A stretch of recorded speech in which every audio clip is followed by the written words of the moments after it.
Ada istilah tak kenal maka tak sayang. Jadi saya perkenalkan dulu siapa Ustadz yang saya bawa jauh-jauh dari Bandung, dari Batu Jajar, tapi ternyata orang Purwakarta keneh wae. Nama lengkap beliau Salman Iskandar. Beliau teh seorang penulis buku, penyuka buku. Kalau saya mah nyuka beli nah hungkul disimpenan wae dina lemari dibaca mah henteu gitu ya. Beliau oke sebagai tour leader, dilahirkan di kota tasbih. Ibu bapak terang tuh kota tasbih teh di mana? Purwakarta. Geuning untung aya nu nyebatkeun Purwakarta mun teh kacidanya. Beliau di Purwakarta lahirnya setengah abad yang lalu. Aduh geuningan. Terus seniornya. Putra pasangan Raden TB Haji Said Sopandi dan Haji Maimunah Permanawati Buah-buah itu dulur urang keneh itu. Lulusan studi filologi, ya ilmu naskah lama dari Fakultas Ilmu Budaya Universitas Padjadjaran Bandung. Minat bacanya sangat luar biasa. Beliau bekerja sebagai penanggung jawab lini remaja di penerbit Mizan, managing editor di penerbit Salamadani Grafindo, menulis puluhan buku. Nah, orang tos nulis seberapa buku orang ya, puluhan buku, subhanallah. Diterbitkan lagi dengan saukur di Indonesia, di Malaysia oke. Mengedit ratusan buku, menjadi co-writer, asatid nasional, Agim, Ustadz Yusuf Mansur, Ustadz Bakhtiar Nasir, Ustadz Ahmad Al-Habsyi, Ustadz Uji Almarhum, dan lain-lain banyak pisan. Selain sebagai penulis senior, beliau juga sebagai pengurus ya Forum Lingkar Pena. Ya, di pusatna bareng Tiana Rosa, Helvi Tiana Rosa, aya nu gaduh bukuna. Aya Asma Nadia. Aduh, Golagong. Aya Habibur Rahman El Sirazi. Alhamdulillah Ustaz. Enggak gaduh buku nama tapi duka dibaca teh mah. Ya. Jadi beliau juga sebagai asisten ya dari sejarawan nasional dari Prof. Dr. Andes Haji Ahmad Mansur Suranegara, Prof. Dr. Mufli Hasbullah MA, Profesor Mufti Ali, dan sebagainya. Banyak pisan. Insya Allah bakal banyak ilmu yang kita dapatkan. Karena itu kita panggilkan beliau, Ustadz Salman Iskandar, untuk memberikan sedikit ilmunya untuk kita semua. Kami persilahkan Ustadz. Banyak kali atau sedikit. Banyak atau Pami hoyong seueur orang laminya. Tadi ditaras Ustadz itu seberapa jam? Abdi mah iya materi sajam tiasa. 2 jam tiasa, 4 jam tiasa, berarti seharian hayu 2 minggu ke mangga. Nah, jadi saya milih itu mananya. Insya Allah sebanyak-banyaknya ilmu yang bisa kita dapatkan, kita dengarkan paparan dari beliau. Ya, atur nuhun pisan Kang Rik. Bismillahirrahmanirrahim. Assalamualaikum warahmatullahi wabarakatuh. Alhamdulillahirabbil alamin. Alhamdulillahilladzi arsala rasulahu bil huda wa dinil haq lidhirahu 'ala dini kullihi wa kafa billahi shahidan. Asyhadu an la ilaha illallah wa asyhadu anna Muhammadan abduhu wa rasuluhu la nabiyya ba'dah. Allahumma shalli ala Muhammad wa ala ali Muhammad kama shallaita ala Ibrahim wa ala ali Ibrahim fil alamin innaka Hamidum Majid. Ya il hadirin taqullaha haqqa tuqatih wa la tamutunna illa wa antum muslimun. Qala Allah ta'ala fil kitabil karim a'udzu billahi minasyaitonir rajim. Bismillahirrahmanirrahim. Wal tandur nafsun ma qaddamat liqad alayhi ba'd. Alhamdulillahirabbil alamin. Kalayan nyibat asmaning Allah nu maulas tur maha asih anu parantos ngutus rasulna Rasulullah Muhammad sallallahu alaihi wasallam. Kalayan nyana hiji pituduh nyaeta Al-Qur'anul Karim jeung agama anu punjul nyaeta Al-Islam. Pikeun dimenangkeun dina sagala agama nu aya, dina sagala aturan hidup nu aya, najan jalma-jalma musyrik, munafik jeung jalma kafir teu mikaridho. Kitu deui Allah Subhanahu wa taala anu baris nyaksian nalingakeun punjulna Islam dina sagala agama nu aya tur dina sagala aturan hidup nu aya. Atuh teu hilap shalawat dan salam mugi tetep didugikeun ka junjungan urang sadayana pamimpin agung Nabiullah Rasulullah Muhammad sallallahu alaihi wasallam. Kitu deui ka para kulawargina, ka para sahabat dugi ka urang umatna anu kukuh pengkuh dina tali agama Allah. Kitu deui anu ngajantankeun baginda Rasulullah Muhammad sallallahu alaihi wasallam salaku uswah, salaku qudwah, salaku suri tauladan anu hade dina nyangharupan kahirupan urang sadidinten.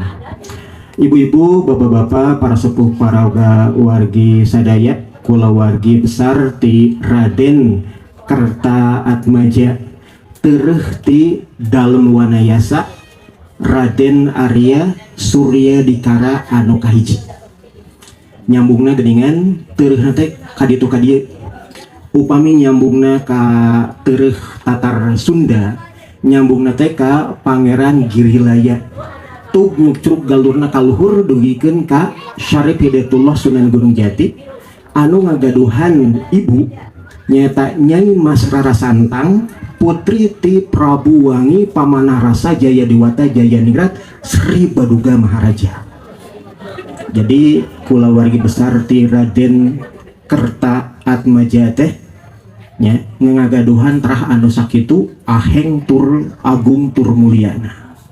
Janten aya seueuh siwi ti Prabu Siliwangi nyucruk galurna teh aya nasab ka pangawasa Sunda anu kakoncara. Upami nyucruk galur ti Tatar Sunda. Nanging saupamina mancakaki tegak lurus ka jalur pameget patrilineal dumasar kana jujutan syariat Islam, dumasar kana fikih nasab dina ajaran Islam, dengan nasab ti kulawarga besar Raden Kerta Atmaja anu nyambungna kawedana atanapi dalem wanayasa anu kahiji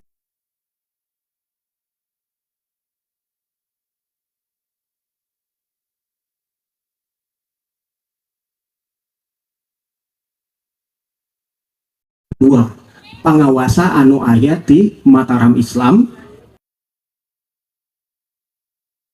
Sunan Tegal Arum atanapi Sunan Amangkurat anu kahiji bin Sultan Agung Hanyokrokusumo atanapi anu katalahna nyata Sultan Abdullah Muhammad Al-Matarani Al-Jawi nami asli namanya eta Raden Mas ya, Hanyokrokusumo bin ya, Panembahan Hanyakrawati bin Panembahan Senopati Danang Sutawijaya anu ngagaduhan ramanya eta Ki Ageng Pemanahan anu ngagaduhan ibu nunamina Nyi Mas ya ngabehen anu nyucruk galur kaluhurnya nyaeta ka Syahid Ainul Yakin anu katalahna numutkeun kana jujutan islamisasi di Jawa Dwipa. Syahid Muhammad Ainul Yakin teh nyaeta Sunan Giri anu manceng anu mangawasaan di Giri Kedaton di Tatar Telatah Jawi Jawa Dwipa. Sunan Giri anak tapi Syahid Muhammad Ainul Yakin nyucuk galur kaluhurna nyaeta ka Maulana Ishaq Asmarkon atanapi Syekh Ishaq Asmarkondi anu ngagaduhan rama nyaeta Maulana Ahmad Jamaluddin Husain Al-Akbar atau Syekh Jumadil Kubro nu nyucuk galur kaluhurna nyaeta ka Syahid Hasan dan Syarif Hasan dan Said Hussein bin Ali bin Abi Thalib cucu baginda Nabi Muhammad sallallahu alaihi wasallam. Janten urang ngagaduhan ya, tereh anu sakitu hadena boga seusiwi kapangawasa Sunda anu kakoncara anu aheng kacida nyeta seusiwi Siliwangi Prabu Sri Baduga Maharaja eta upami ka Pangeran Girilaya anu di Tatar Sunda. Nah ini saupami mancakakina kaluhur tegak lurus ka jalur pameget nyambungnya ka Pangeran atanapi Susuhunan Amangkurat nu kadua anu terehna ti Sultan Agung Hanyokrokusumo tereh kaluhurna Ki Ageng Pemanahan anu ngagaduhan bojo ti keluarga Maulana Ishaq Asmarkon bin ya Maulana ya Ahmad Jamaluddin Husain Al-Akbar atanapi Syekh Jumadil Kubro nasab kaluhurna nyambung ke Sayyid Husain bin Ali bin Abi Thalib. Jadi saupamina misalkan keluarga Raden ya Karta Atmaja mau mengklaim kami punya terah dari Nabi sok we aku tenanaon minimal katurunan Nabi Adam. Laras teh tah rentangan min Adam. Jantan kurang PDW nya ngaku katurunan Nabi saha katurunan Nabi Adam alaihissalam upami kahanapna ayat oge katurunan ti Nabi Nuh alaihissalam jalaran nalika dunia ieu teh ka keum ku cai seluruh anak manusia ini kemudian binasa karena mereka tidak lagi memiliki anak keturunan kecuali Nabi Nuh alaihissalam melalui 3 orang putranya Sam bin Nuh alaihissalam ya Ham bin Nuh alaihissalam dan Yafid bin Nuh alaihissalam. Bangsa-bangsa nu ayeuna hirup di benua Asia, termasuk juga di Asia Timur dan Asia Tenggara, bangsa Indonesia, bangsa Nusantara nyucruk galunan nyambung kepada sosok Yafid bin Nuh alaihissalam.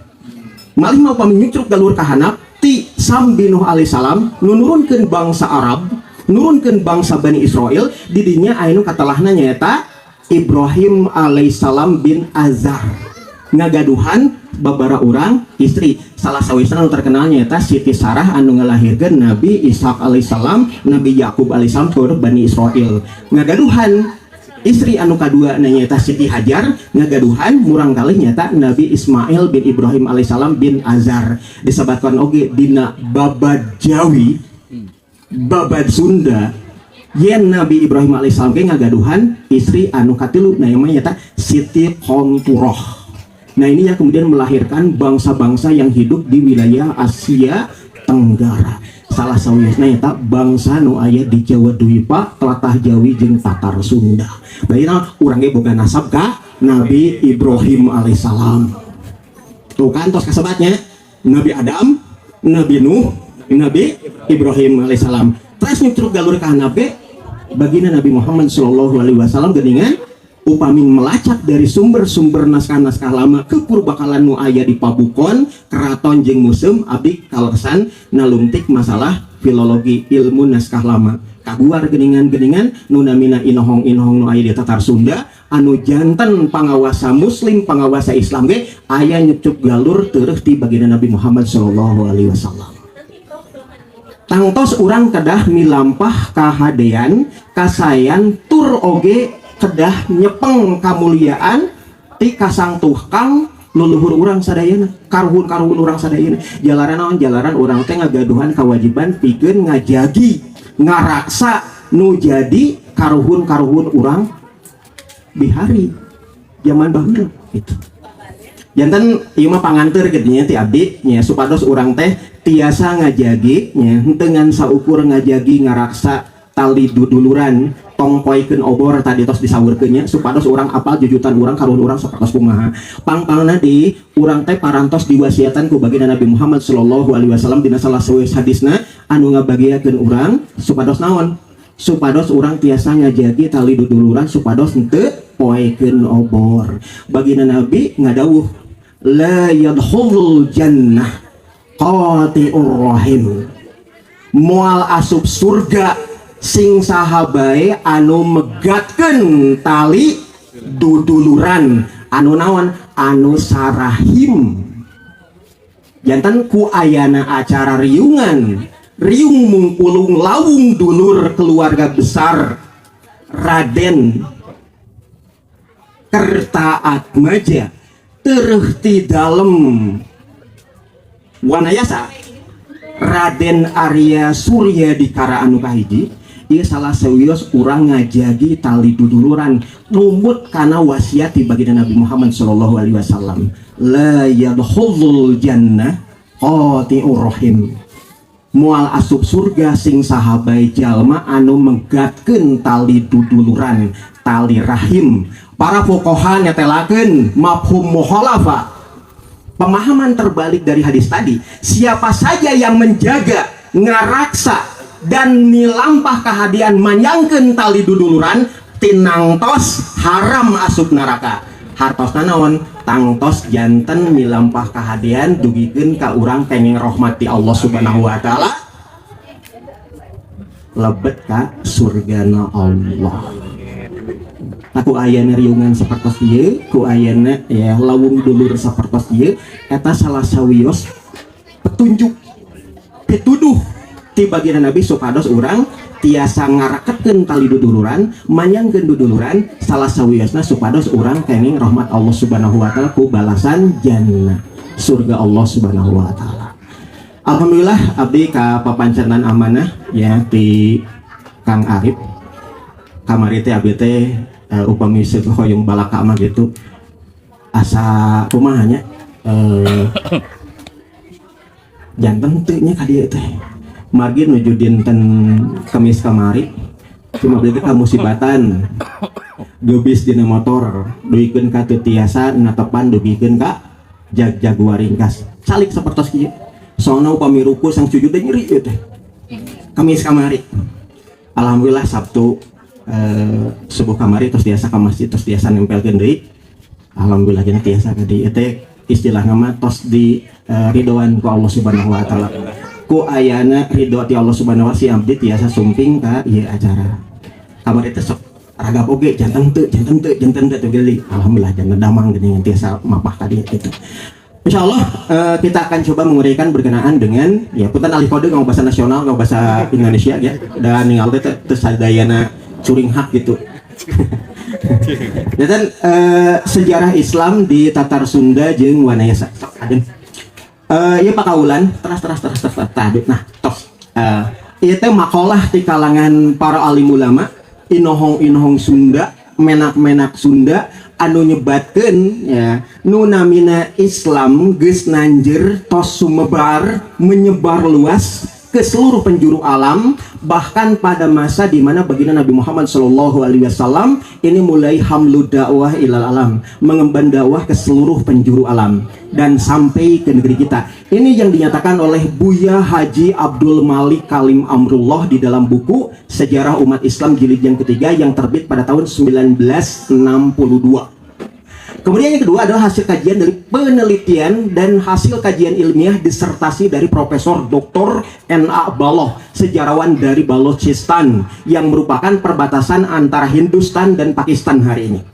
Di dalam buku disertasinya, kajian ilmiahnya yang judulnya adalah The Adventure of Islam in Indonesia, penjelajahan dan sekaligus juga penyebarluasan Islam di Indonesia, N.A. Baloh menyatakan sejak abad pertama Hijriah atau abad ke-7 Masehi, Islam sudah tersebar luas ke berbagai penjuru dunia, termasuk sampai ke Indonesia.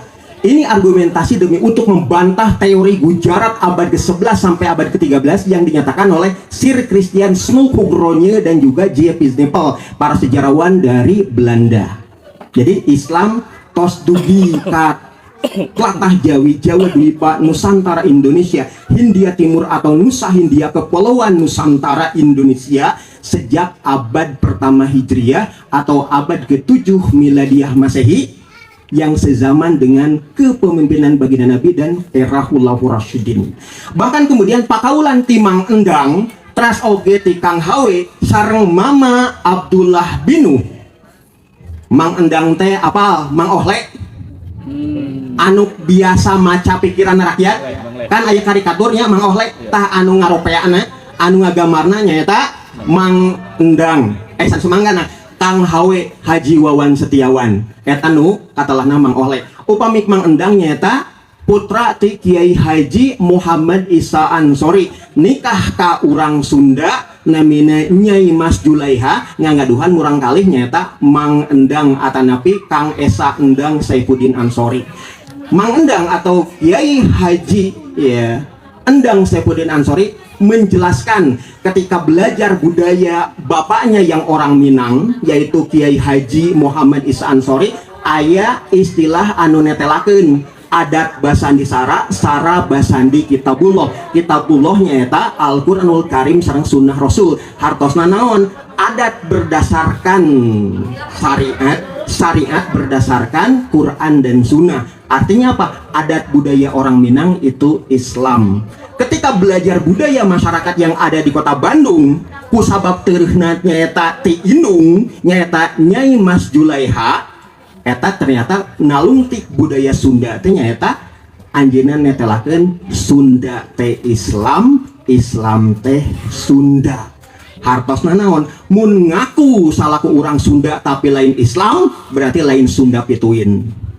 Kan anehnya mun ngaranna Ujang Samuel, Asep Benedictus, Emma Bernadetta, Juliet Neng.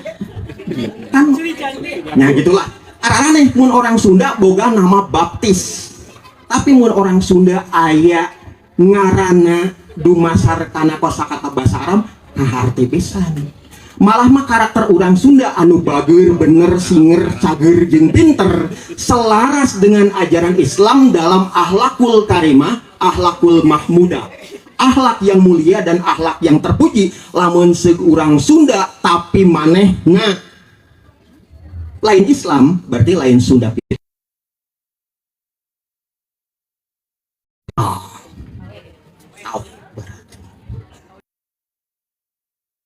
Mang Endang Kang Hawe netelakeun lamun Islam nyalapar ka sakuliah jagat hamlu dakwah ilal alam kahartos pisan jalaran Islam teh mangrupikeun ajaran dakwah. Tapi keur urang Sunda lain Islam anu ngadatangan urang Sunda, tapi justru urang Sunda anu neangan Islam. Eta celetukan celoteh ti Kang Hawe ku ayana lelegenda kean santang anu guguru langsung ka bagenda Ali. Saha kean santang teh? Kean santang teh nyaeta Rakean Sancang bin Prabu Wangi Kertawarman di era Tarumanagara, hidup pada abad ke-7 sezaman dengan Amirul Mukminin, Imamul Mukminin, Imamul Azim, Khalifatul Rasul yang keempat Ali bin Abi Thalib karramallahu wajhah.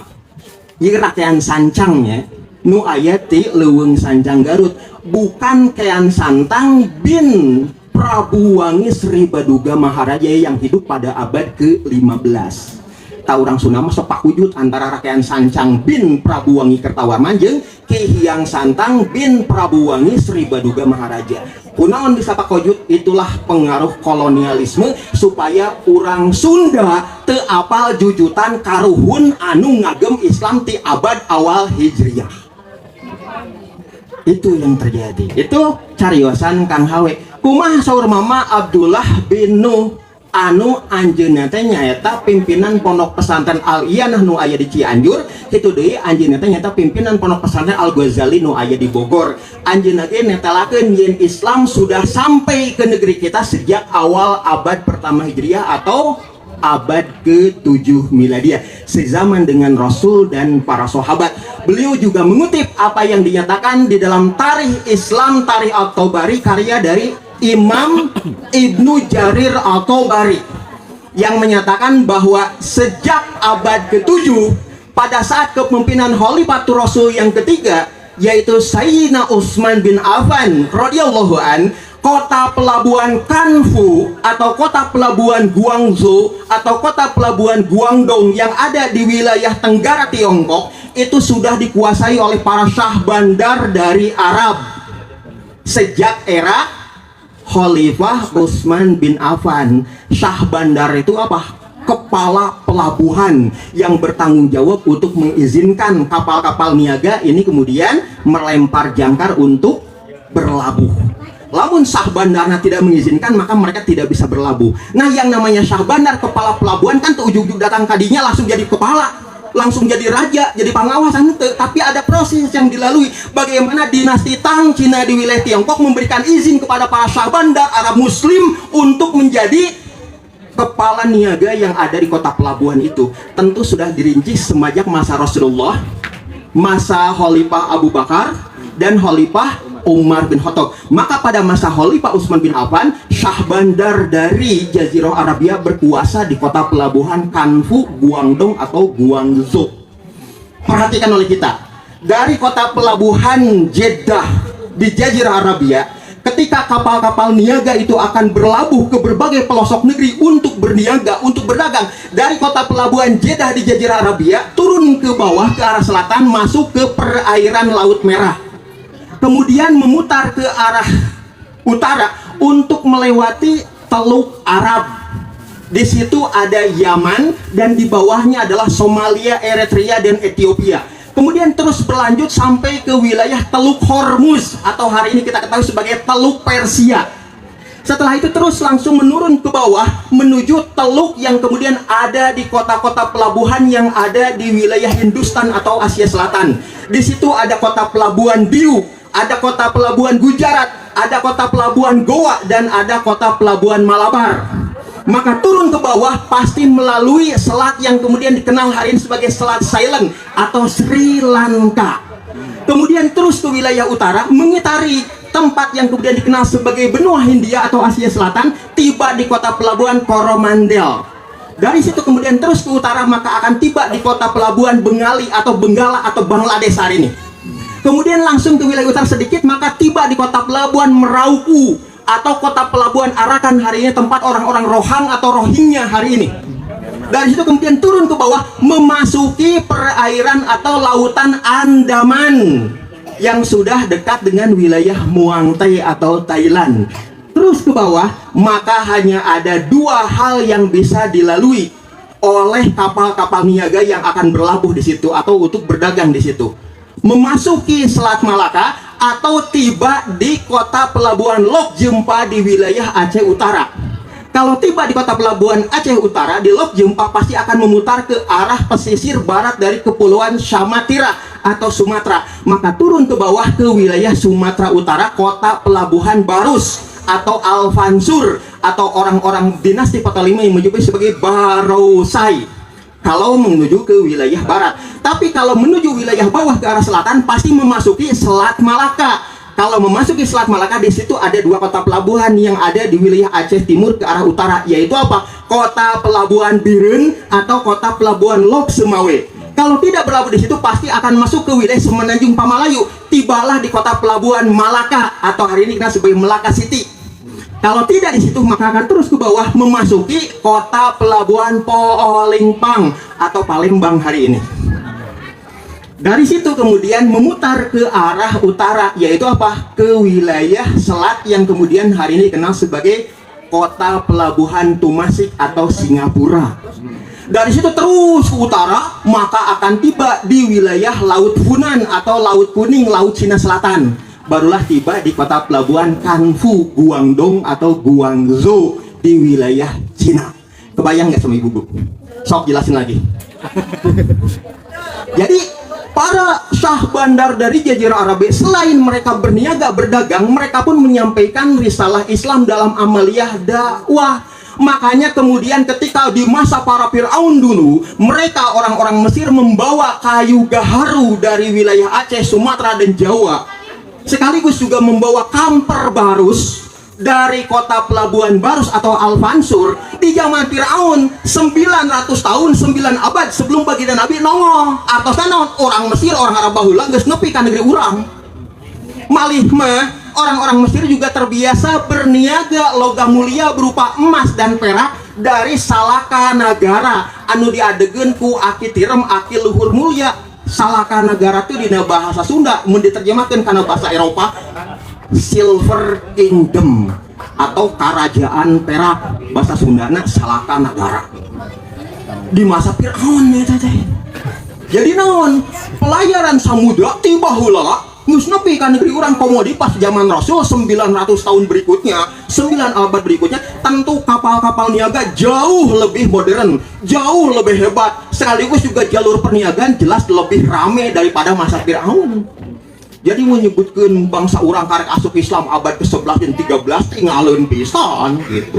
Makanya Kiai Haji Abdullah bin Nuh, Mama ajengan Abdullah bin Nuh netelakeun sambil mengutip apa yang dinyatakan oleh Imam Ibnu Jarir At-Tabari dalam kitab Tarikh Islam.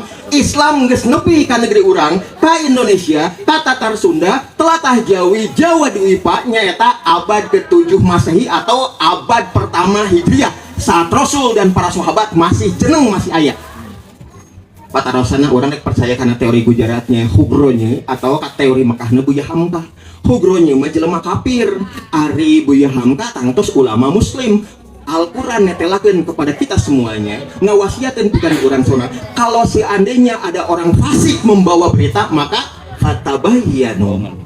Kalau ada orang fasik, orang yang ngaku beriman kepada Allah tapi hobi maksiat, aing yu bulan puasa teh mabok. Mabok geus haram. Teu saum geus haram. Diumumkan di ayeuna mah bangga dengan kemaksiatan, bangga dengan berbagai pembangkangan terhadap syariat. Dicaritakeun kan pagawean zina. Jadi obrolan para selebriti bangga dengan kemaksiatan.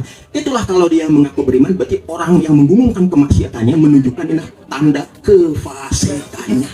Kalau orang fasik membawa berita kepada kita, mutlak kita harus tabayun, cek and recheck.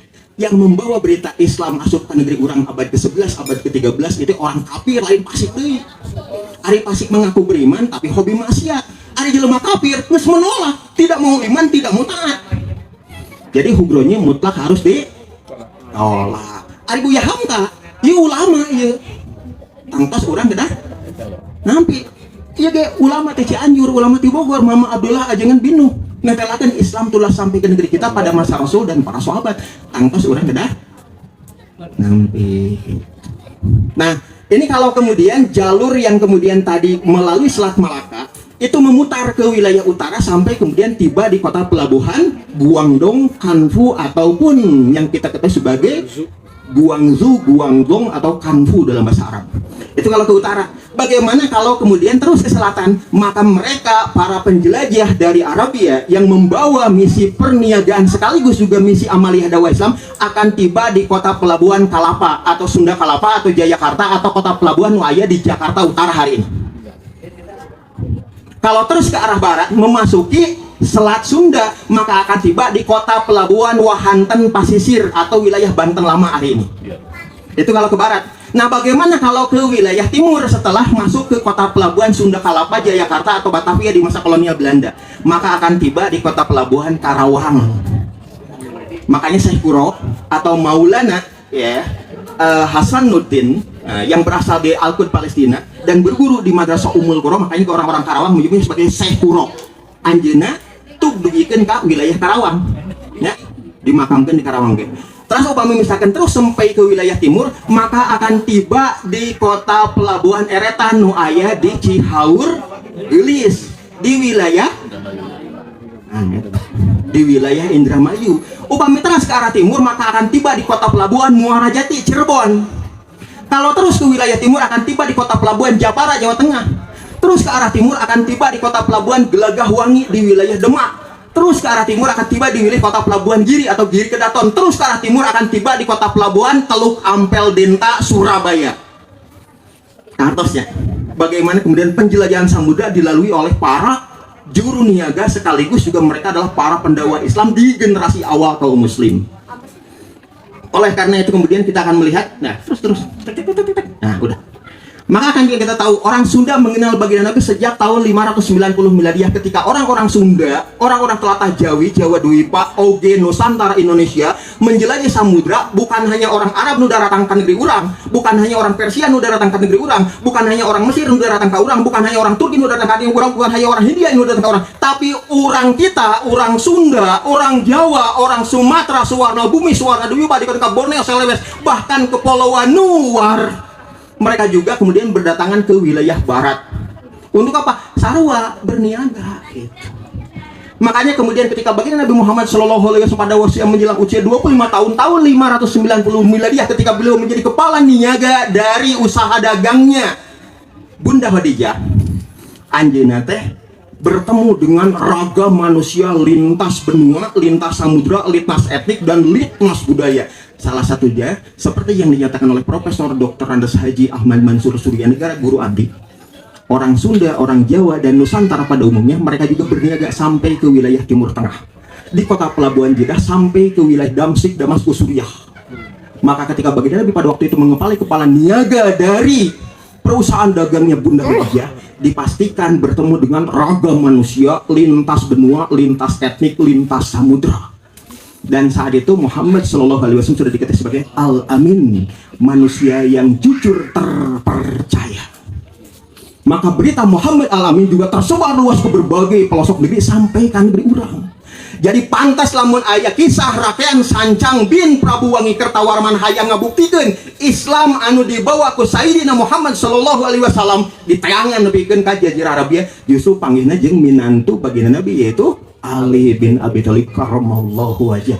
Karena perjalanan samudra henteu 8 jam siga pesawat ayeuna henteu, tapi mang bulan-bulan, mang tahun-tahun. Kunaon? Kudu merapat ke kota-kota pelabuhan nu aya, dagang heula nyiapkeun perbekalan. Kulo nuwun malih mah dugikeun ka nikah ka urang-urang anu aya di tempatan.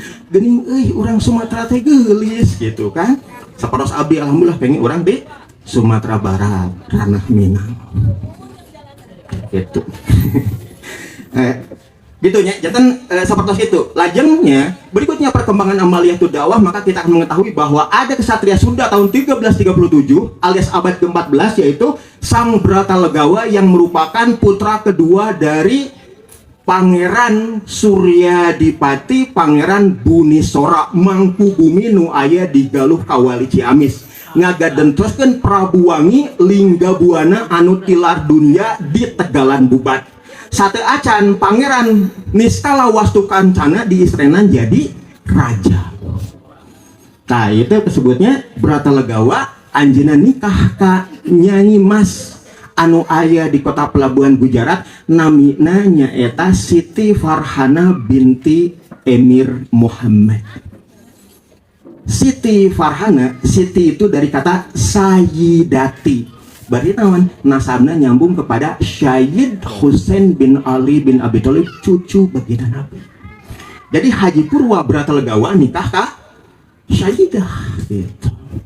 Lajeng semenjak awal abad ke-15 1404-1408 para duta dakwah mulai berdatangan ke Pulau Jawa, dari mulai wali sepuh sapertos Maulana Ahmad Jamaluddin Husain Al-Akbar atau Syekh Jumadil Kubro tadi, sareng Maulana Muhammad Al-Bakir atau orang Sunda, orang Jawa nyebutnya sebagai Syekh Subakir. Itu Maulana yang kemudian ditetapkan sebagai wali sepuh, para waliullah, para aulia, para pengemban dakwah Islam sebelum tibanya wali 9 atau wali songo. Berikutnya generasi pertama para waliullah yang kemudian dikenal sebagai wali songo dipimpin oleh Sayyidul Aulia Maulana Malik Ibrahim, putra ti Syekh Jumadil Kubro Maulana Ahmad Jamaluddin Husain Al-Akbar. Maulana Malik Ibrahim eta ngadegna di wilayah Leran Gresik, makanya orang Jawa Timur menyebutnya sebagai Susuhunan Gresik. Anu disuhun, anu dipunjung-punjung karena keutamaan dan keilmuannya, karomah yang dimiliki, maka disebut sebagai Susuhunan Gresik. Panjang teuing Sunan we gitu. Demikian pula putra dari Maulana Malik Ibrahim yaitu Sayyid Ali Rahmatullah, orang Jawa menyebutnya sebagai Raden Rahmat. Ketika beliau ini kemudian tiba di Teluk Ampel Denta Surabaya, maka disebut sebagai Susuhunan Ngampel atau Sunan Ampel. Sarip Hidayatullah begitu tiba di lereng Gunung Jati di kota pelabuhan Marati Cirebon, maka disebut sebagai Susuhunan Gunung Jati. Jadi dumasar karena tempat di mana mereka bermukim, tempat di mana mereka berjuang, tempat di mana mereka berdakwah, maka namanya ini disematkan kepada nama tempat di mana beliau bermukim dan berjuang. Kartosnya. Nah ini yang kemudian terjadi semenjak abad ke-15 aja kan. Nah berikutnya ya. Satu lagi. Udah. Iya terus di Raden Kertaatmaja, nasabnya nyambung ka Prabu Siliwangi Sri Baduga Maharaja. Nikah kanu kadua istrina nyata Nyi Mas Subang Larang harita candi istrenan jadi Prabu. Nama ya saat dia masih jadi pangeran nyata Pangeran Sang Pamanarasa Jaya Dewata Jaya Ningrat. Begitu kemudian menikah yang ketiga kali dengan Nyai Mas Pucuk Umun nu aya di wilayah Pakuan, nyata Nyi Mas Kentring Manik Mayang Sunda bin Sang Pucuk Umun Sang Hyang Susuk Tunggal bin Prabu Wangi ya Dewa Niskala bin Prabu Wangi Niskala Wastukancana bin Prabu Wangi Linggabuana nutilus di Tegalan Bubat. Anjeuna janten Sri Baduga Maharaja Prabu Siliwangi. Tah pas nalika anjeunna nikah anu kadua Sang Nyi Mas Subang Larang ngagaduhan 3 orang anak. Yang pertama adalah Pangeran Cakrabuana Walang Sungsang Ki Abdullah Iman. Apal teh ibu kunaon disebutnya eta Walang Sungsang. Ieu teh disebutna ku bapana sorangan ku Prabu Siliwangi nalika anjeunna aya di wilayah Kawali Ciamis di Kerajaan Galuh. Sate acan diringkit ke Kerajaan Pakuan nu aya di wilayah Bogor. Tah harita biasa anjeunna teh ngalaksanakeun sambeang atau sembahyang, tapi beda jeung ajaran Siwo Budo nu aya di wilayah Kawali Ciamis. Nah sambeangna teh siga kitu nyata amaliyah salat. Walang Sungsang nyata belalang sembah. Iya kan? Allah. Kemudian gini. Jadi Itu pas seperti walang sungsang siga belalang sembah ketika anjeuna sambeang atau sembahyang. Inilah yang kemudian kita main sebagai amal ibadah sholat. Begitu Pangeran Cakrabuana ini kemudian tiba di wilayah Muara Jati, anjeuna jadi kubu jadi raja disebut Ki Abdullah Iman, hamba Allah yang menjunjung tinggi keimanannya kepada Allah dan kepada Rasul beserta risalahnya. Dan putrinya yang kedua dari Prabu Siliwangi dan juga Nyi Mas Subanglarang yaitu Nyi Mas Rara Santang, anu ditikah tuh Syarif Abdullah Umdatuddin bin Syarif Ali Nurul Alim, anu nasabnya nyambung ka Syarif Hasan bin Ali bin Abi Thalib karramallahu wajhah. Nah, disitulah kemudian melahirkan dua orang anak laki-laki, Syarif Hidayatullah dan Syarif Nurullah. Syarif Hidayatullah anu katalahna nyaeta Susuhunan Jati atau Sunan Gunung Jati. Sedangkan yang ketiga putra bungsunya nyaeta Ki Hyang Santang anu sok pakujud jeung Rakean Sancang. Tayeta katalahnya nyaeta Sunan Rohmat anu ngantunkeun di wilayah Godog di wilayah Garut. Lajeng tah. Ayo matok tadi teh kabuar. Nah ini Sultan Cirebon sejak tahun 1479 sampai 1598 Syarif Hidayatullah Sunan Gunung Jati ditetapkan sebagai Sayyidin Panatep Panatagama Rat Ibu Bumi Sunda ing Jawa Kulon.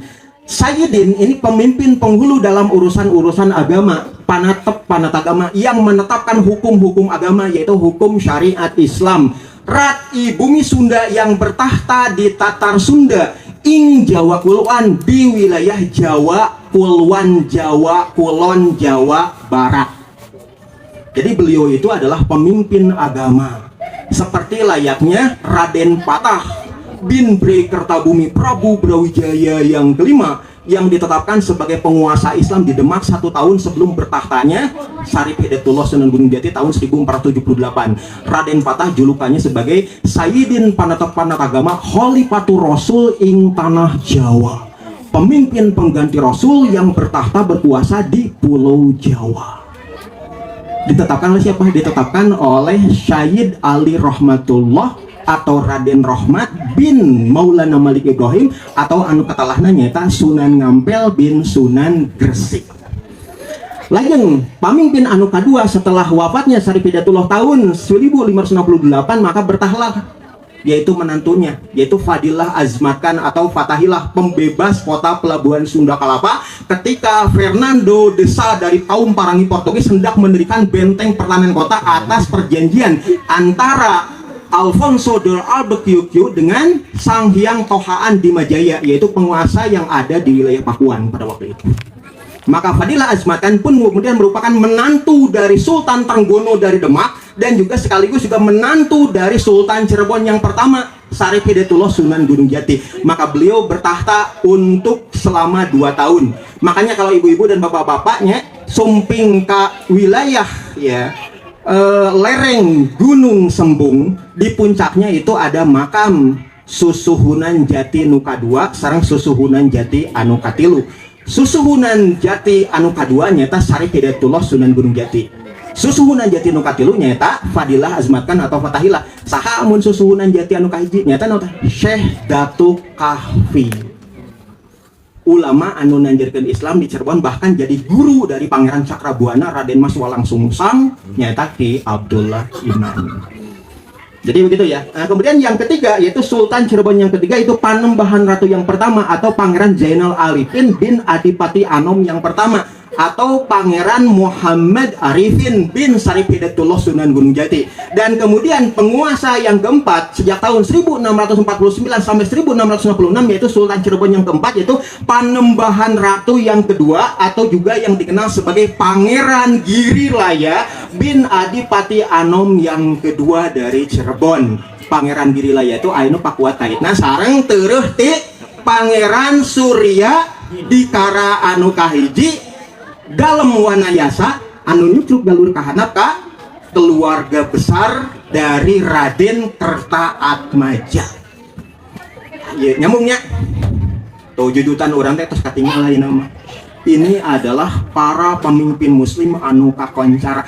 Urang tangtos reus bangga jeung karuhun urang anu jadi pajuang kitu deui kalangan para waliullah. Mata ke lamun seuteureuh ti para waliullah itu milampah kagorengan dosa ke orang sorangan. Anu kaduana nyieun wiwirang ka karuhun urang anu sakitu nanjeurkeun jeung bajuang pikeun Islam. Jadi seperti mencoreng arang di muka mulia dari karuhun-karuhun orang lamun seurang milampah kagorengan.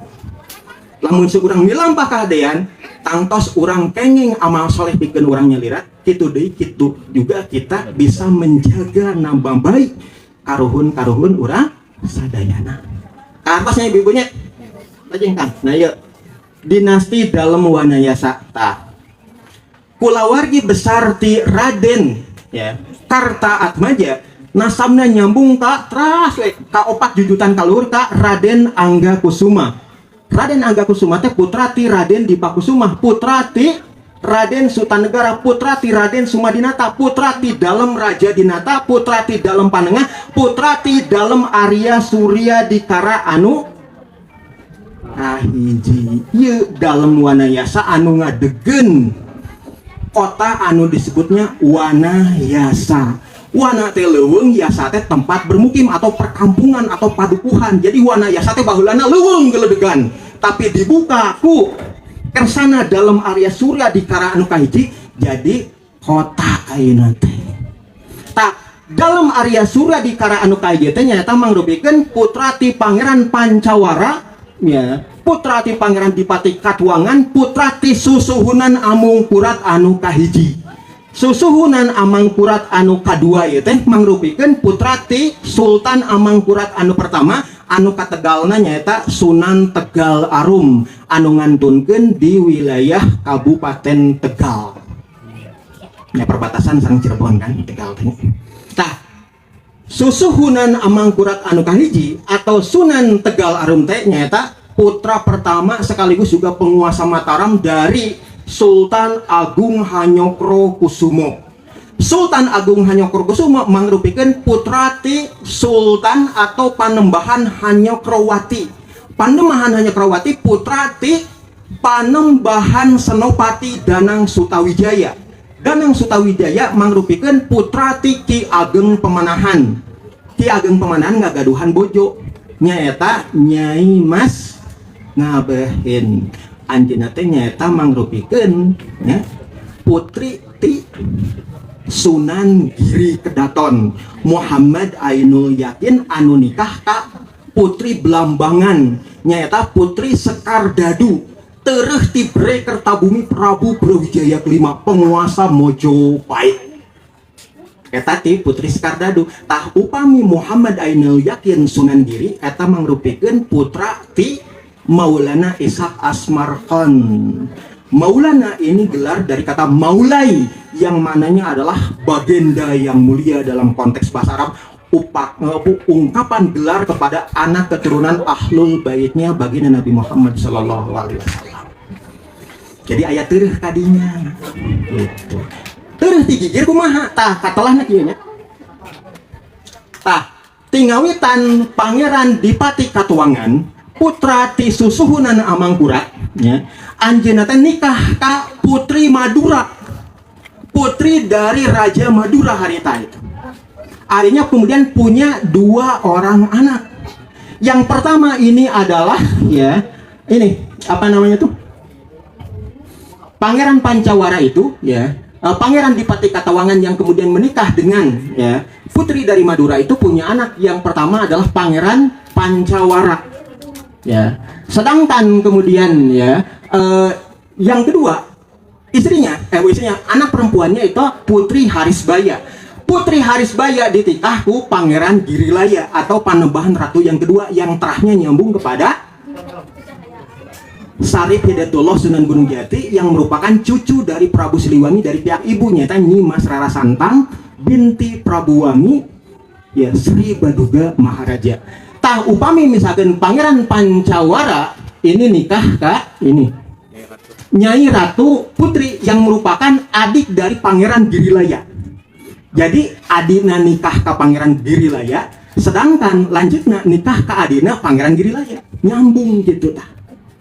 Nah dari sinilah kemudian ya ketika ya Pangeran Pancawara nikahkan Nyai Ratu Putri adik Pangeran Girilaya. Ini kemudian punya anak namanya Dalem Putra Kalasa. Sekaligus juga dari Pangeran Pancawara itu juga memiliki putra yang namanya Dalem Arya Surya Dikara anu janten ya, Bupati Atanapi kemudian ya Dalem Wanayasa tadi. Nah, dari pernikahan Putri Harisbaya dengan Pangeran Girilaya Panembahan Ratu, trah dari Sari Pidatullah Sunan Gunung Jati dan juga trah dari Prabu Siliwangi tadi melahirkan Pangeran Surya Diwangsa yang pertama atau Rangga Gempol yang pertama. Yang beliau ini kemudian ditugaskan oleh Sultan Agung untuk menyatukan kekuasaan yang ada di Kerajaan Madura menjadi bagian integral dari kekuasaan Mataram Islam. Karena apa? Karena untuk menyatukan kekuatan di antara Muslimin Jawi untuk menaklukkan Batavia pada saat dimana kepemimpinan kolonial Kompeni Belanda Verenigde Oost-Indian Compagnie atau VOC yang dipimpin oleh Jan Pieter Zoon. Maka pada tahun 1628 sampai tahun 1629 dalam 2 kali serangan dari Mataram, semua kekuatan kaum muslim dari Jawa Dwipa dan Tlatah Jawi Tatar Sunda menggempur keberadaan yang ada di Batavia sampai Jan Pieter Zoon pun disembelih dan kepalanya dibawa ke Mataram dan dijadikan sebagai bahan diinjak-injak oleh warga keraton dan juga wajah balak rahayat nu aya di Tlatah Jawi. Makanya makam Jan Pieter Zoon pun nggak ada kepalanya karena dipenggal oleh Senopati nu aya di Mataram. Begitu ya. Jadi pada saat dimana ya Putri Harisbaya pepegatan papirah Sangera Pangeran Girilaya anjina nikah kedua kali sareng Pangeran Angkawijaya Prabu Gesan Ulun bin Pangeran Soleh Pangeran Santri Kusuma Dinata yang pertama bin Pangeran Muhammad Maulana Muhammad anu aya di wilayah Sindang Kasih Majalengka bin Maulana Abdurrahman Sunan Panjunan nu aya di Cirebon bin Maulana Idofil Mahdi Al-Baghdadi anu katalahna Syekh Datu Kahfi, guru dari Pangeran Cakrabuana Walang Sungsang Ki Abdullah Iman penguasa Cirebon Islam yang pertama. Data nyambungnya kula warga ti Raden Kerta Atmaja sareng Kang Arif di Sumedang. Nya disebutkan alhamdulillah kan nyambung tak dengan. Nah, ternyata setelah Surya Diwangsa itu lahir, padahal beliau ini bapak nama Pangeran Girilaya, tapi dikuput jadi anakku Pangeran Angkawijaya Prabu Gesan Ulun. Bapak aslina Girilaya, bapak sambung, bapak kandung, bapak sambungnya nyata Prabu Gesan Ulun. Nah, putra dari Surya Diwangsa yaitu Pangeran Raden Kertajiwa atau Surya Diwangsa yang kedua, beliau kecewa pada saat dimana Prabu Gesan Ulun lebih kemudian memberikan kuasa kepada Rangga Gede, ya adik tiri dari Surya Diwangsa yang pertama. Padahal kawin nama dibagi, akhirnya apa? Pangeran Surya Diwangsa yang kedua atau Raden Kartajiwa ini kemudian langsung punya inisiatif untuk bergabung dengan Kasultanan Banten. Patarosana kunaon, ternyata bukan hanya kecewa terkait dengan tahta kuasa yang tidak terbagi, tapi beliau ingat bahwa ibunya, ya ibu dari Surya Diwangsa itu adalah Ratu Widuri. Siapa Ratu Widuri itu? Ratu Widuri itu ternyata merupakan putri dari Maulana Yusuf Pangeran Pasarean bin Maulana Hasanuddin Pangeran Sabakingkin bin Saripidatullah Sunan Gunung Jati anu ngadeg di Kraton Surosowan di Banten. Mun seuk aing teu meunang tahta kuasa ti pihak bapak manya aing teu meunang tahta ti kuasa indung tah itulah. Nah, kemudian juga ternyata Pangeran Surya Diwangsa yang kedua atau Raden Kertajiwa ini pun kemudian membawa 80 keluarga, yang satu di antaranya itu kemudian 30 orang keluarga itu kemudian bermukim di tempat yang hari ini kemudian dikenal sebagai Kali Bubuk naon? Cocok Bubuk atau Cibunggul ya. Tah tidinya teras manjang ke wilayah barat yang kemudian disebut sebagai kawasan Babakan. Tak kemudian dari situlah kemudian membuka leuweung di masana dalam area Surya Dikara anu kahiji disebutna Wanayasa. leuweung anu dibuka jadi kampung pemukiman bagi warga yang awalnya dari 30 keluarga yang dibawa oleh Surya Diwangsa yang kedua. Jadi kahartosnya, jadi tiasa janten ibu-ibu, bapak-bapak, para sepuh, para wargi sadaya nyuk curug galurna di dia. Anu mantak pantas Kang Ari kajodoh jeung urang dieu, urang Sumedang tilang eta dieu kan. Ka urang wananya sacona aya apa kuat kaitna ye tali duduluran teh kapanggih tageningan Kurang kawalu aya kawalu. Pangeran polisi. jadi katinggalnya jujutannya kula wargi urang karuhun urang sapertos kumaha. Nah dari sinilah kemudian kalau diperhatikan anak keturunan dari Surya Diwangsa yang kedua atau Raden Kartawijaya anu bergabung ke Banten, ada sosok putranya yang kemudian dikenal sebagai Raden Arya Wiraraja atau juga yang disebut sebagai Raden Arya Wangsakara, atau setelah berhaji beliau dikenal sebagai Imam Haji Wangsaraja. Dan beliau inilah yang kemudian memiliki tanggung jawab dari Pangeran Ratu atau Maulana Abdul Qadir, penguasa keempat dari Banten pada waktu itu, untuk memberikan kewenangan melobi ke wilayah penguasa yang ada di kota Mekah, Ashraf Mekah, anak keturunan dari Syarif Mekah, dan anak keturunan dari Syarif Hasan bin Ali bin Abi Thalib karamallahu wajha. Untuk apa? Pertama, meminta gelar legitimasi kesultanan resmi dari Asimah Daulah, dari pusat ibu kota pemerintahan Islam yang berpusat di kota Mekah dan tahta kuasa khalifah yang ada di Istanbul pemerintahan Turki Utsmani pada waktu itu. Ashraf Mekah pada waktu itu dijabat oleh Syarif Zaid bin Muhsin Al-Hashimi. Khalifah yang ada di Istanbul namanya adalah Sultan Murad yang keempat Al-Ghazi dari pemerintahan Utsmaniyah. Maka kemudian utusan dari Pangeran Ratu atau Maulana Abdul Qadir pada waktu itu langsung ditembuskan kepada Syarif Zaid bin Muhsin Al-Hashimi. Maka Syarif Zaid bin Muhsin Al-Hashimi kemudian mengundang para khawza atau khawaja, para asatid, para alim ulama mendurang magitunya, yang mewakili berkenaan dengan keputusan Sultan Khalifah atau Sultanul Ghazi. Sultanul Ghazi mun dibahasa Jawakeun jadi panembahan senopati. Itu mun dijawakeun mun bahasa Arabna Sultanul Ghazi. Sultan itu penguasa, orang Jawa menyebut sebagai panembahan, Ghazi itu kesatria, maka kemudian orang Jawa menyebut sebagai senopati.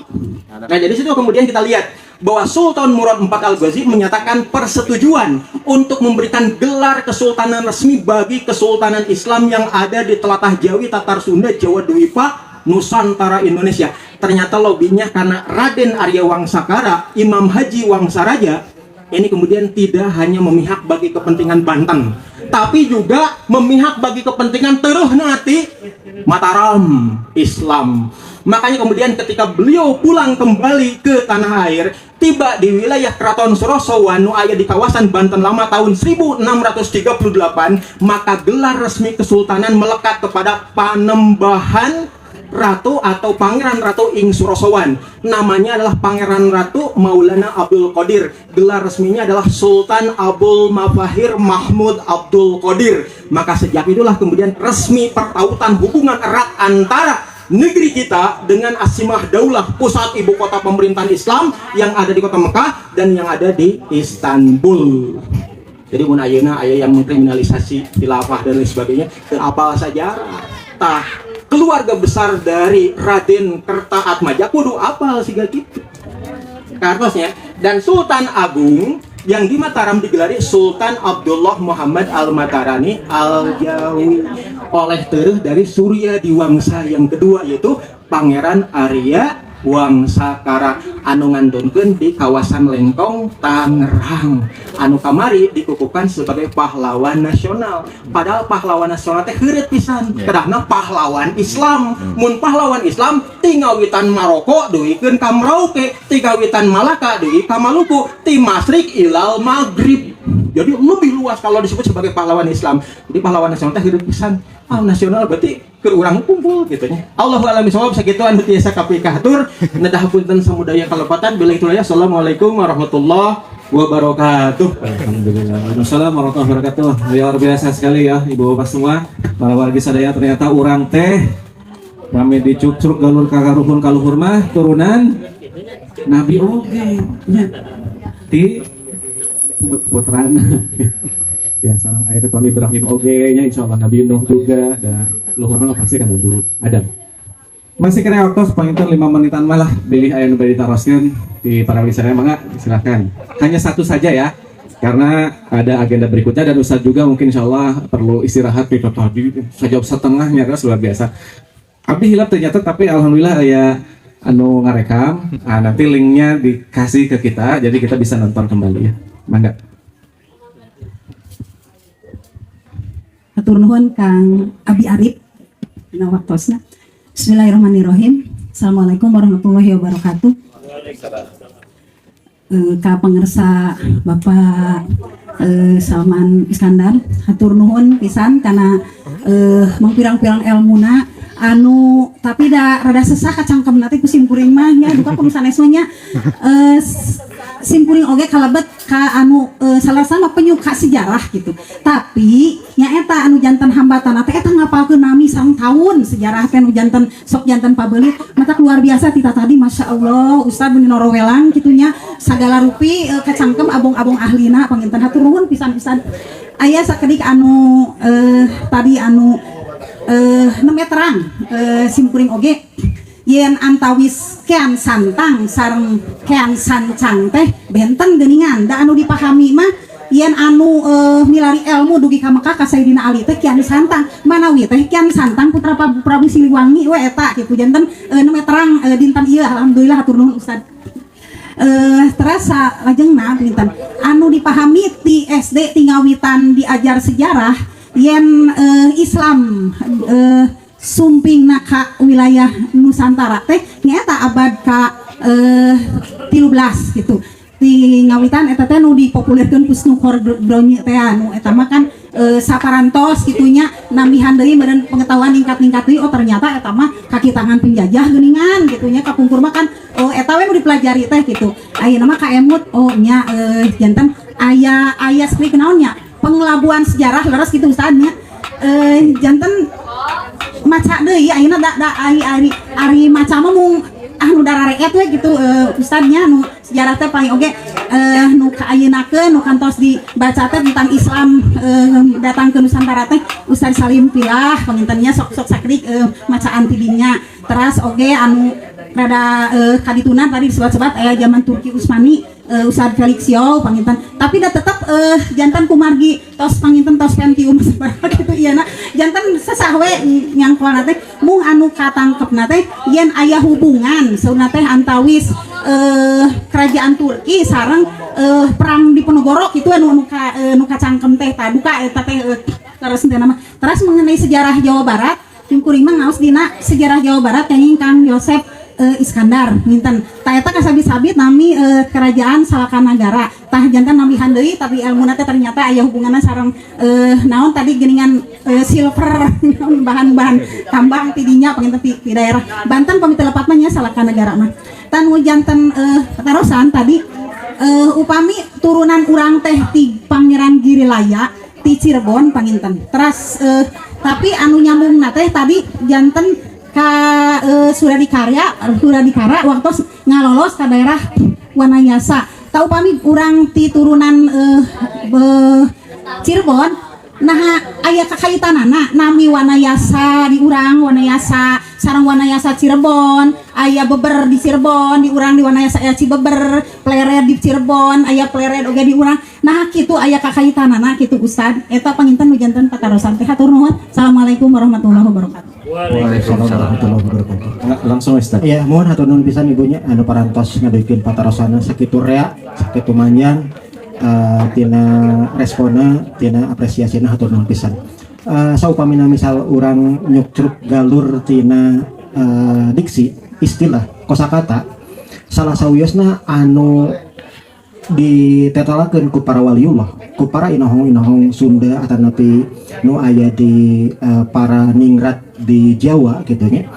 Khususna anu nanjirkeun Islam ya, mereka itu gitu ya. Punten kali kode karena bisa nasional. Mereka itu untuk mengingat tempat di mana mereka dilahirkan, tempat di mana mereka tertumpah darahnya, tertumpah berkenaan dengan keringatnya, perjuangannya, dakwahnya. Kemudian ketika ditugaskan diamanahkan untuk membangun kota baru, atau membuka lahan baru, maka mereka akan menisbatkan nama asalnya, nama tempat tinggalnya, nama tempat mereka dilahirkan, ini kemudian dinamai sesuai dengan nama tempat di mana mereka dilahirkan, tempat di mana mereka tertumpah darahnya, tempat di mana mereka berjuang, atau tempat yang paling berkesan selama dia bermukim atau selama dia berjuang. Contoh misalkan Bu, apa panginten nyata ya sosok yang kemudian kita ketahui sebagai Syahid Jafar Shodiq bin Maulana ya ini Usman Haji, yang beliau ini kemudian dilahirkan di Baitul Maqdis Al-Quds Palestina Yerusalem. Begitu beliau ditugaskan oleh ya bapaknya ya Maulana ya, Usman Haji yang nasabnya nyambung kepada ya Syarif Hasan bin Ali bin Abi Thalib karamallahu wajhah, yang juga beliau juga merupakan mendapatkan amanah dari Raden Patah bin Brair Kertabumi Prabu Brawijaya dari Demak untuk membangun kota baru. Maka kota baru yang kemudian dibangunnya di wilayah Tengah disebut sebagai Al-Quds. Orang Jawa menyebutnya sebagai Kudus. Karena beliau dilahirkan tertumpah darah ibundanya yang rahimnya itu kemudian berdarah. Maka kemudian Al-Quds itu kemudian disematkan namanya di Pulau Jawa yang hari ini dinamakan sebagai Kudus. Makanya masjid yang dibangunnya namanya adalah Masjidil Aqsa. Kemudian juga ya bukit-bukit di sini kemudian disebut sebagai Bukit Munirah, dari kata menorah yang ada di wilayah Baitul Maqdis Yerusalem Palestina. Siapa yang menamakannya? Beliaulah yang kemudian diketahui sebagai Maulana Jafar Shodiq bin Maulana Usman Haji, yang nasabnya nyambung kepada Syarif Hasan bin Ali bin Abi Thalib karamallahu wajhah, mengingatkan tempat di mana dia dilahirkan. Makanya kalau kemudian tadi disebutkan dalam Arya Surya Dikara yang pertama menjadikan wilayah ini sebagai Wanayasa, ternyata di Cirebon itu juga ada wilayah yang kemudian dikenal sebagai Wanayasa.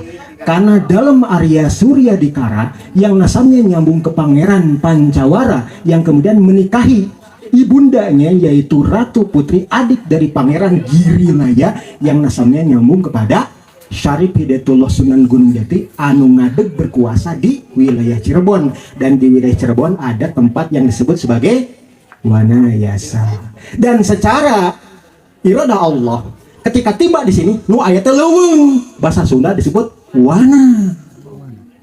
Maka wana ini leuweung dibuka jadi tempat pemukiman, perkampungan, padukuhan, Wanayasa, yaitu leuweung anu dibuka jadi tempat bermukim.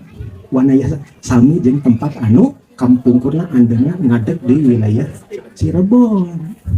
Jadi sepatos gitu Ibu, kunaon misalkan jujutana aya pleret nu aya di Yogyakarta di Ningrat, tapi geuning aya paleret nu aya di Purwakarta. Tah, lamun si urang nyucruk galurna ti man horeng, ternyata aya paku kait-kaitna manakala Dipati Ukur Pangeran Suranyata menggempur wilayah Batavia atas seruan dari Sultan Agung membuka banyak wilayah, satu di antaranya ada yang datang ke wilayah Paleret Purwakarta. Maka dinamakan sebagai Preku Laskar Mataram. Di wilayah Jayakarta, Jakarta ada wilayah yang kemudian disebut sebagai Mataraman. Itu pemukiman di antara Laskar Mataram yang bermarkas di situ, membangun tenda-tenda pasukan untuk mengepung Batavia yang dipimpin oleh Jan Pieter Zonkun. Jadi wajar yang negeri urang ayeuna tempat kita bermukim disebut sebagai Wanayasa. Tempatnya memang wana anu dibuka jadi yasa. Nah, nyambung sarang anu tadi ditaroskeun aya pakuatna sarang trah ti Cirebon Pangeran Girinaya. Itu mah sapatos meeling supados urang apal galur nasab urang ka mana gitu. Nyeeling gitu. Supados naon tadi anu disebutkeun ku pangjejer acara. Nyata naon tong pareumeuh obor supaya urang apal kana Purwadaksina jujutana gitu. Alhamdulillah. Segitu bang nanya, mudah-mudahan kawal. Nada punten sapu pamina kiranya gumakeun. Allahu a'lam bishawab.